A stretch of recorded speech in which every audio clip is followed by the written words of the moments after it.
Halo teman-teman, kembali lagi di channel 11 Hardware dengan Bumi di sini. Kali ini kita kedatangan mini PC dari MSI, yaitu Pro Series DP2112M. Ini menggunakan Intel Core generasi ke-12, Core i5 12400 ya. Ini adalah desktop PC yang berbentuk mini dari MSI. Kita unboxing dulu, kita akan lihat seperti apa paket pembeliannya. So, inilah box paket penjualannya. Ini adalah unit sampel, jadi agak berantakan dan udah pernah dipakai juga sebelumnya. Di bagian atas terdapat mounting yang udah bersertifikasi dari VESA. Kemudian di bagian kanan terdapat bungkus plastik yang isinya ada panduan instalasi, brosur dan sertifikasi, lalu ada 2x4 dudukan karet dan berbagai macam baut. Lalu kita juga mendapatkan 2 buah kabel SATA dan kabel power untuk SATA-nya juga. Lalu terdapat juga kabel adapter, so mini PC ini seperti laptop atau PC all-in-one ya pada umumnya. Terakhir kita dapat dudukan untuk memasang mini PC ini dalam posisi berdiri. MSI Pro DP2112M. Mendengar nama Pro Series, tentu ini lebih ditujukan untuk kebutuhan bisnis ataupun office. So, ekspektasi kita akan mini PC ini juga mesti disesuaikan. Seri mini PC DP2112M ini punya 3 SKU yang pakai Intel Core i7 12700, Core i5 12400, dan Core i3 12100. Kesemua CPU ini punya integrated graphic di dalamnya atau Intel UHD graphic. So, mini PC ini tidak bisa dipasang VGA card tambahan. Untuk versi Core i5 12400 yang sedang kita bahas ini, di Indonesia dijual dengan berbagai paketan. Kalau yang full set, sudah ada RAM 8GB single channel, SSD 512GB, dan Windows 11 original. Tapi kalau kita lihat di marketplace, ada yang jual barebone kitnya nih, tanpa SSD, tanpa RAM, dan tanpa operating system original. Harganya ada di sekitar 8 juta sampai dengan 9 jutaan rupiah. Baik paketan ataupun barebone-nya sama-sama punya garansi resmi selama 3 tahun dari MSI Indonesia. Sebelum kita bongkar mini PC ini, mari kita bahas dulu desain luarnya. Untuk masalah desain, mending kita tanya aja deh sama pendapatnya anak milenial zaman sekarang. Rizky dari Nerd Review. Halo, gue Rizky dari Nerd Reviews, dan menurut gue desain dari MSI DP21 ini sebenarnya mengingatkan gue banget sama yang namanya PS2 Fat zaman dulu ya. Kalau kita lihat di sini garis-garisnya itu mirip banget sama PS2 Fat. Mungkin terinspirasi dari modelnya PS2 zaman dulu, tapi ya yang ini tentu lebih kecil sih. Oke, overall ya menurut gua desainnya itu untuk sebuah PC kantoran sebenarnya sih udah cukup minimalis. Dia kecil, dia mini, terus dia juga bisa disangkutin ke belakang monitor. Ini udah cukup, udah corporate banget lah kalau misalnya kita lihat-lihat. Cuman kalau misalnya menurut gua front I/O di depannya ini ada 4 USB, menurut gua harusnya ada ditambah USB-C 1. Sementara USB-C cuma ada di belakang 1. 2022 2.0 sampai 4 begini menurut gua agak pointless karena kan sekarang 2.0 hanya untuk peripheral. Ini kalau ada 4 mau apa coba? Mau 2 keyboard 2 mouse gitu? Kan enggak juga. Jadi ada sedikit kekurangan ya di konektivitas, walaupun kita lihat di sini audio portnya dia ada audio port di depan dan audio port di belakang juga. Jadi ya paling itu aja sih. Singkatnya corporate, profesional, tapi boring. Memang agak disayangkan mengapa 4 buah slot USB di depan ini tata letaknya udah sangat fungsional tapi masih menggunakan USB 2.0. Untungnya di sebelah kirinya ada 2 jack 3.5 mm untuk audio dan ada tombol power. Di bagian belakang terdapat COM ports yang legendaris ya, sangat berguna untuk keperluan office, kasir, pabrik, dan lain-lain. Lalu di ujung kiri ada port DC-in, HDMI 2.0, DisplayPort 1.4, port RJ45 atau LAN, kemudian ada 1 buah USB A 3.2 Gen 2, 1 buah USB-C 3.2 Gen 2, 2 buah USB A 3.2 Gen 1, dan 2 buah audio jack. Di bagian samping kanan terdapat lubang kecil untuk dipasangkan ke VESA mounting atau bisa juga dipasangkan ke dudukan stand-nya. Untuk ventilasi udara hanya terdapat pada 2 sisi saja, bagian atas untuk exhaust dan bagian samping kiri untuk intake udara. Untuk pemasangan VESA mounting, kita perlu memasang mountingnya terlebih dahulu ke monitor. Di sini kita memerlukan 4 buah skrup M4 yang juga tersedia di paket pembeliannya.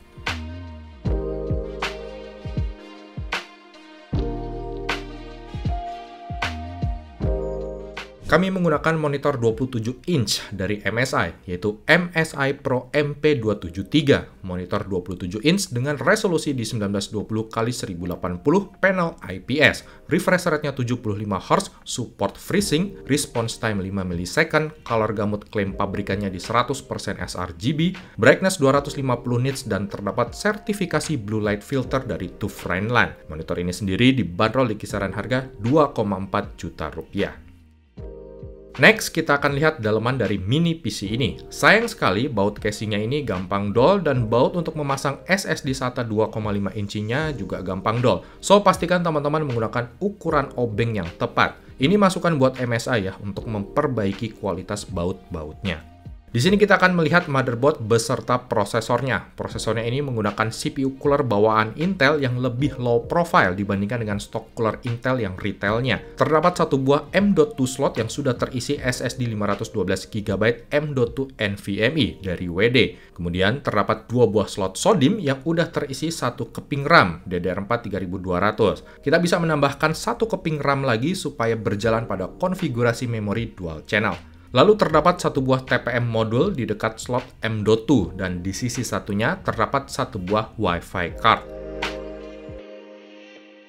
Terdapat dua buah slot SATA dan kita bisa memasang satu buah SSD SATA 2,5 inci dan satu buah hard disk 2,5 inci. Dan berikut adalah penampakannya jika kita memasang satu buah SSD SATA 2,5 inci.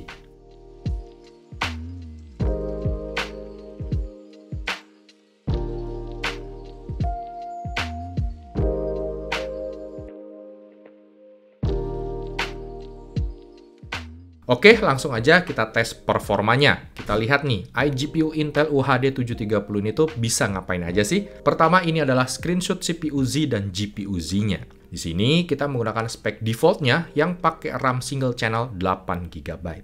Yang berikutnya adalah skor Cinebench R15 dan Cinebench R20-nya.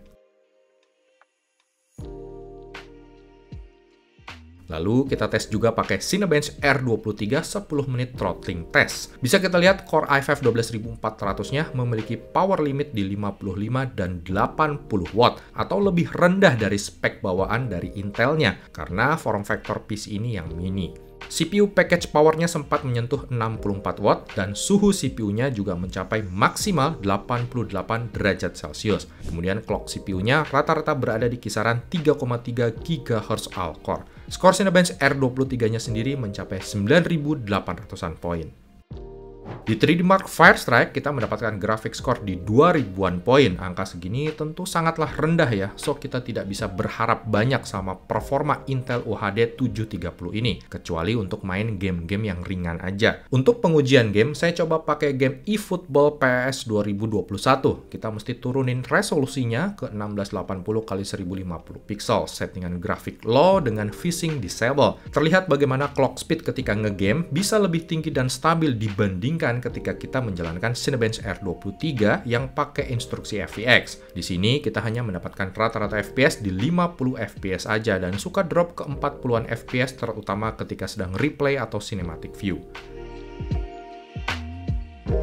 Di pengujian berikutnya, saya coba tambahin nih, RAM-nya menjadi 16GB DDR4 3200 dual channel. Saya pasang satu keping RAM lagi yang sama-sama pakai DDR4 3200, walau timingnya sedikit berbeda. Di Cinebench R23 ternyata terjadi peningkatan skor dari 9.800-an poin ke 10.200-an poin atau naik sekitar 400 poin. Lalu di 3D Mark Firestrike, grafik skornya juga meningkat sekitar 200 poin menjadi 2.200-an poin. Di game PS 2021 pun juga terjadi peningkatan hampir sekitar 10 FPS. Kini FPS-nya bisa nyentuh 60 FPS ketika in-game. Untuk pengujian suhu CPU-nya ini bisa mencapai maksimal 88 derajat Celcius jika kita jalanin Cinebench R23 multicore selama 10 menit. Tapi kalau untuk main game PS 2021 selama 30 menit, suhu CPU-nya hanya mencapai maksimal di 69 derajat Celcius aja, dan suhu iGPU-nya juga hanya di 61 derajat Celcius.